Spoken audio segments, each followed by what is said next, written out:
কাল শেষ ওয়ানডে শ্রীলঙ্কার বিপক্ষে প্রথমবার সিরিজ জয়ের স্বাদ নিতে চায় বাংলাদেশ। লঙ্কা গেল 4 টি-20 স্পেশালিস্ট, দলে জায়গা ধরে রাখার চ্যালেঞ্জ সাইফুদ্দিনের।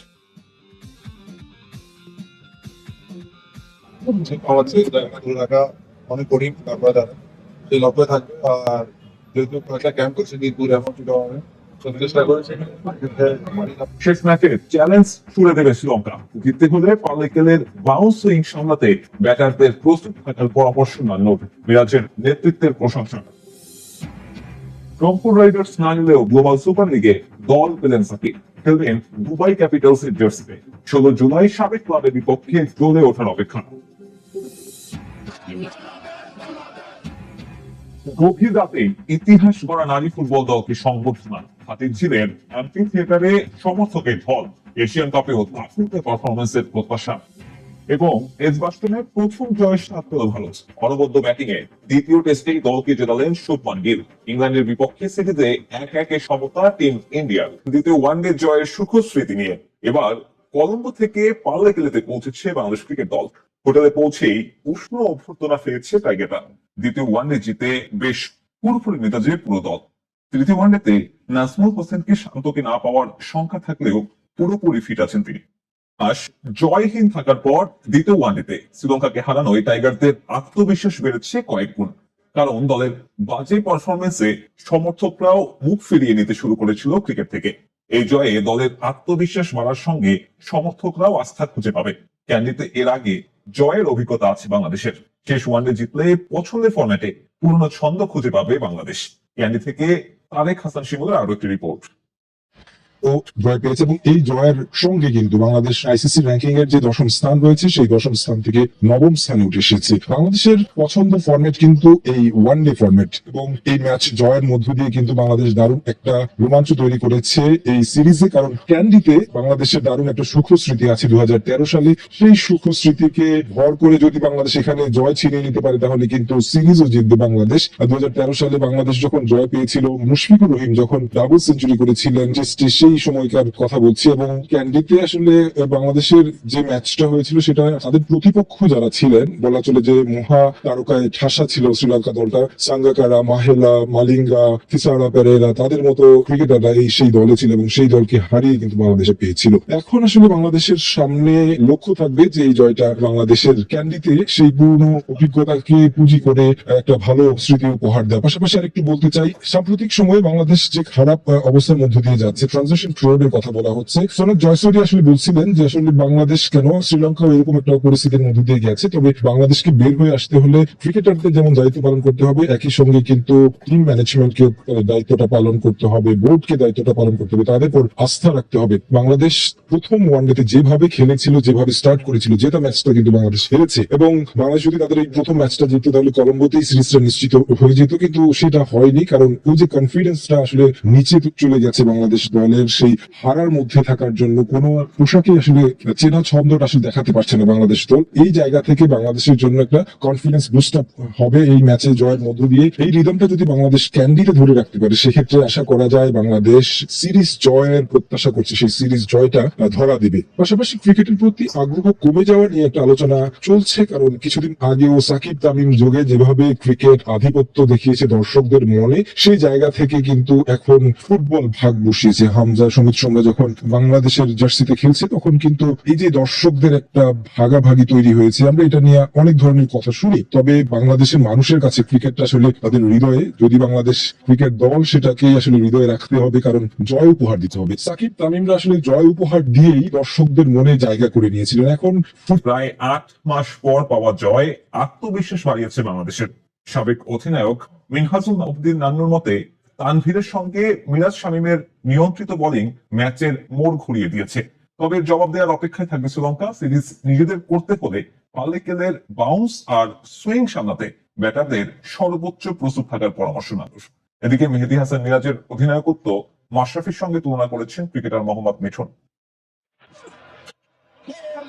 ওয়ানডেতে জয়ের দেখা মিলেছে প্রায় 8 মাস পরে, তাও শ্রীলঙ্কার প্রেমাদাসার অপয়াভিনুতে। তবে জয় পেলেও এই ম্যাচে টাইগারদের ভুল ছিল অনেক। জাকির রিশাদদের ক্যাচ মিসের মহড়ায় সহজ ম্যাচটা কঠিন করে দিতেছে বাংলাদেশ। তানভীরের ক্যারিয়ারের প্রথম 5 উইকেটে এদিন জয় পেয়েছে বাংলাদেশ। দীপ্ত মিরাজ শামীমকেও দিলেন সাবেক অধিনায়ক, যদিও এড়িয়ে যাননি দলের ভুলগুলোর কথাও। চাইলে কিন্তু সব ডিপার্টমেন্ট একদম 100% আপ টু ডেট ক্রিকেটে হতে পারে, কিছু কিছু ল্যাকিংস থাকে। তারপরে ম্যাচ জিতেছে, এটা সবচেয়ে বড় জিনিস। এবং শ্রীলঙ্কার মাঠে কিন্তু চ্যালেঞ্জ সবসময় কাজ করে। এই চ্যালেঞ্জ কিন্তু সব টিমকে দেয়, শ্রীলঙ্কাতে আত্মবিশ্বাস বাড়াবে। ম্যাচের টার্নিং পয়েন্ট তানভীরের প্রতিটা স্পেলে এসে উইকেট নিয়ে নেওয়া। মিরাজ এবং শামীমে কিন্তু ওই সময় অলমোস্ট 7 থেকে 8 ওভার কিন্তু 2 এর উপরে রান নেয়। ওখানে কিন্তু আবার কিছু উইকেট ওরা হারিয়েছে। এই প্রেশারটা কিন্তু শ্রীলঙ্কা পেরিয়ে যেতে পারেনি। টানা ব্যর্থতায় দ্বিতীয় ওয়ানডেতে সুযোগ মেলেনি লিটন দাসের। ম্যানেজমেন্টের এমন সিদ্ধান্ত সবার জন্য বড় বার্তা বলে মনে করেন নান্নু। সঙ্গে সাবেক অধিনায়ক পাল্লে কেলেতে শেষ ওয়ানডের জন্য ব্যাটারদের দিয়েছেন বিশেষ পরামর্শ। তার মতে মিরাজেরও সেরা ছন্দে ফেরা জরুরি। পালিকালিতে যেহেতু নেক্সট ম্যাচ আবহাওয়া কিন্তু ভেরি ডিফারেন্ট। পাহাড়ের উপরে খেলা, রাত্রেবেলা কিন্তু বলের সুইং করে এবং বলের বাউন্স কিন্তু যথেষ্ট ভালো প্রেমাদাস টিম। তো সেই হিসাবে কিন্তু ওখানে আবার নতুন প্ল্যান করে খেলতে হবে। দল কিন্তু সবার আগে, এখানে কিন্তু কারো ইন্ডিভিজুয়াল হিসাবে চিন্তা করা হয় না, কে খেলবে না খেলবে, বেস্ট পসিবল সাইডটা টিম ম্যানেজমেন্ট দ্বারা করায়। তো সেই শিল্ডার্স না নিলেও গ্লোবাল সুপার লিগে ঠিকই খেলার সুযোগ পেলেন সাকিব আল হাসান।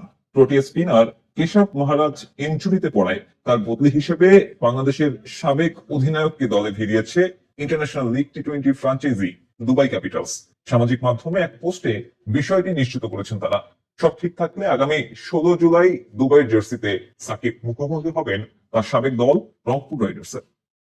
সংস্কার থেকে আসলে সাকিবকে নেওয়া যাবে কি যাবে না, আমার কাছে মনে হয় যে টিম ডিসিশন ছিল এবং টিম ম্যানেজমেন্টের ডিসিশন ছিল। বিকজ আমাদের দেশের যে পরিস্থিতি, সেই পরিস্থিতিতে সাকিব আল হাসানকে নিলে এটার আউটকাম কি হতে পারে এটা আসলে আমাদের খুব একটা জানা নেই। রংপুর রাইডার্স চেয়েও সাকিব আল হাসানকে দলে রাখতে পারেনি, কিন্তু নিয়তি তাকে ঠিকই নিয়ে গেল জিএসএল এর মঞ্চে। গায়ানায় অনুষ্ঠিত হতে যাওয়া $1 মিলিয়ন টুর্নামেন্টের জন্য সাকিব আল হাসানকে দলে ভিড়িয়েছে ইন্টারন্যাশনাল লিগ টি-20 বর্তমান চ্যাম্পিয়ন দুবাই ক্যাপিটালস। নিজেদের সামাজিক মাধ্যমে বিষয়টি নিশ্চিত করেছে ফ্র্যাঞ্চাইজিটি। অবশ্য গ্লোবাল সুপার লিগে সাকিবের খেলার সুযোগ হচ্ছে প্রোটিয়া স্পিনার কেশব মহারাজ ইনজুরিতে পড়ায়। তার বদলি হিসেবেই সাকিবকে দলে নিয়েছে ফ্র্যাঞ্চাইজিটি। কদিন আগেই সিপিএল এ নাম লিখিয়েছেন সাকিব। অ্যান্টিগা অ্যান্ড বারবুডা ফ্যালকনসের হয়ে মাঠ মাতাবেন বাংলাদেশ জাতীয় দলের সাবেক এই অধিনায়ক। এছাড়া সাকিব দল পেয়েছেন ক্যারিবিয়ান অঞ্চলে অনুষ্ঠিত হতে যাওয়া ম্যাচ 60 টি10 লিগেও। বলাই যায় ক্যারিবিয়ান দ্বীপপুঞ্জে লম্বা সময়ের জন্য থাকতে হবে এই অলরাউন্ডারকে। গেল মে মাসে সবশেষ মাঠে দেখা গিয়েছে সাকিবকে। পাকিস্তান সুপার লিগে খেলেছেন লাহোর কালান্দার্সের হয়ে। 3 ম্যাচে তুলে নিয়েছিলেন 1 উইকেট। পিএসএল শিরোপাও জিতেছিল লাহোর, যদিও এর আগে লম্বা সময় মাঠের বাইরে থাকতে হয়েছিল এই অলরাউন্ডারকে। বোলিং অ্যাকশন নিষেধাজ্ঞার জন্য বেশ কিছু ফ্র্যাঞ্চাইজি লিগে খেলার সুযোগ হারান বাংলাদেশের সাবেক এই অধিনায়ক। আগামী বৃহস্পতিবার শুরু হবে গ্লোবাল সুপার লিগের দ্বিতীয় আসর। উদ্বোধনী দিনেই মাঠে নামবে সাকিবের দল। মুখোমুখি হবে নিউজিল্যান্ডের সুপার স্ম্যাশের দল সেন্ট্রাল স্ট্যাক্সের। বিপিএল এ সাকিব সবশেষ খেলেছেন 2024 আসরে রংপুর রাইডার্সের বিপক্ষে। আগামী 16 জুলাই জিএসএল এ সাকিবের দল দুবাই মুখোমুখি হবে রংপুর রাইডার্সের। গেল বছর প্রথমবারের মতো অনুষ্ঠিত হয় গ্লোবাল সুপার লিগ। প্রথম আসরেই বাজিমাত করে শিরোপা জিতে নেয় রংপুর রাইডার্স। এরপর থেকে দেশে ফিরল বাংলাদেশের নারীরা। ইতিহাস করে প্রথমবারের মতো এশিয়ান কাপে জায়গা করে নেয়া স্বর্ণকর্ণাদের সংবর্ধনা দিল বাফুফে। দক্ষিণ এশিয়ান গন্ডি পেরিয়ে নিজেদের ফুটবলের বিশ্ব মঞ্চে প্রমাণ করতে চায় ঋতুপর্ণা আফ্রিদারা। এশিয়ান কাপই মূল লক্ষ্য বাফুফের। মিয়ানমারে নারী দলের খেলায় মুগ্ধ সংস্কৃতি বিষয়ক উপদেষ্টা মোস্তফা সারোয়ার ফারুকী। ইয়াঙ্গুন থেকে ব্যাংকক, তারপর ঢাকা। মিয়ানমারে এশিয়ান কাপ বাছাইয়ের সফল মিশন শেষে দেশে ফিরল বাংলাদেশ নারী ফুটবল দল। দীর্ঘ ভ্রমণের ক্লান্তি থাকলেও ফুটবলারদের চোখে মুখে উচ্ছ্বাসের ছাপ। দেশের নারী ফুটবল জাগরণের ইতিহাসের অংশ হয়ে থাকবে এই দলটি। হযরত শাহজালাল আন্তর্জাতিক বিমানবন্দর থেকে স্বর্ণকন্যাদের বহনকারী বাসের গন্তব্য হাতিরঝিলের এমপি থিয়েটার। সেখানে ইতিহাস গড়া নারী দলের জন্য সংবর্ধনার আয়োজন করে বাফুফে, যেখানে আগে থেকে উপস্থিত ছিলেন বাফুফে সভাপতি দাবিদ আউয়াল, অন্তর্বর্তী সরকারের সংস্কৃতি বিষয়ক উপদেষ্টা মোস্তফা সারোয়ার ফারুকী ও সাফ জহির রক্ষক আমিনুল হক। একে একে মঞ্চে ডাকা হয় ঋতুপর্ণা, আফ্রিদা, মনিকা, মারিয়াদের।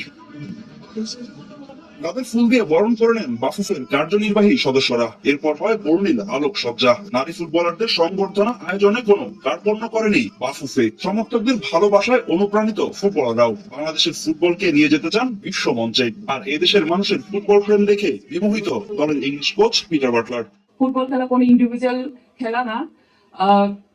আমরা জানি, আমরা বাংলাদেশের মেয়েরা জানি কিভাবে কঠিন পরিস্থিতির ফাইট করতে হয়। আমরা শুধু এশিয়া না, আমরা বিশ্ব মঞ্চে বাংলাদেশকে নিয়ে যেতে চাই। খুবই ভালো লাগতেছে, এই মোমেন্টটা কখনো ভোলার মতো না। সকলে আমাদের জন্য দোয়া করবেন, আমরা যেন আরো ভালো কিছু করতে পারি। I'm not used to speaking at this time. এমন পরিস্থিতিতে আমি কথা বলতে অভ্যস্ত নই। আমি বিশেষভাবে ধন্যবাদ দিতে চাই বাফুফুকে এমন একটি আয়োজন করার জন্য, এবং অবশ্যই সমর্থকদের। এটি আমার ক্যারিয়ারে অনেক বড় পাওয়া। Executive members, মিয়ানমারের নারী দলের খেলায় মুগ্ধ সংস্কৃতি বিষয়ক উপদেষ্টা মুস্তফা সারোয়ার ফারুকী। আর অস্ট্রেলিয়ায় আয়োজিত হতে যাওয়া নারী এশিয়ান কাপই এখন মূল লক্ষ্য বাফুফের। আমি লাস্ট খেলাটা দেখার সময় যে খেলা দেখেছি মায়ানমারের, আমি দেখেছি এর আগে আমি ওদের খেলা দেখেছি, আর এখনকার খেলার মধ্যে পার্থক্য হচ্ছে ওদের পায়ে যখন বল থাকে না, ওরা পজিশনটা তখন কিভাবে নিচ্ছে। This is amazing. I mean you guys are amazing, just keep running. আমাদের একটাই এখন কমিটমেন্ট, একটাই স্লোগান, একটা এখন tagline, which is mission Australia. সেখানে আমরা যাচ্ছি।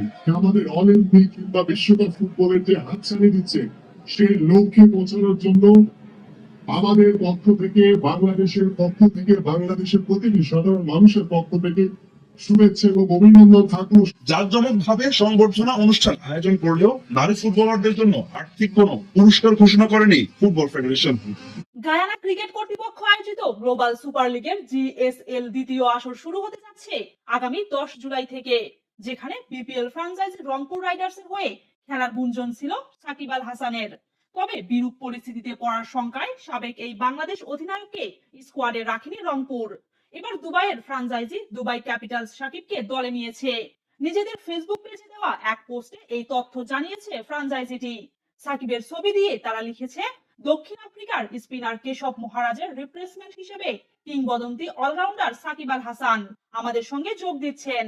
অর্থাৎ সব ঠিক থাকলে বিপিএল এ নিজের সাবেক ফ্র্যাঞ্চাইজি রংপুরের বিপক্ষে খেলবেন সাবেক এই বিশ্বসেরা অলরাউন্ডার। গত বছর প্রথমবারের মতো 5টি দেশের ফ্র্যাঞ্চাইজি লিগের 5টি দল নিয়ে আয়োজন করা হয়েছিল গ্লোবাল সুপার লিগ।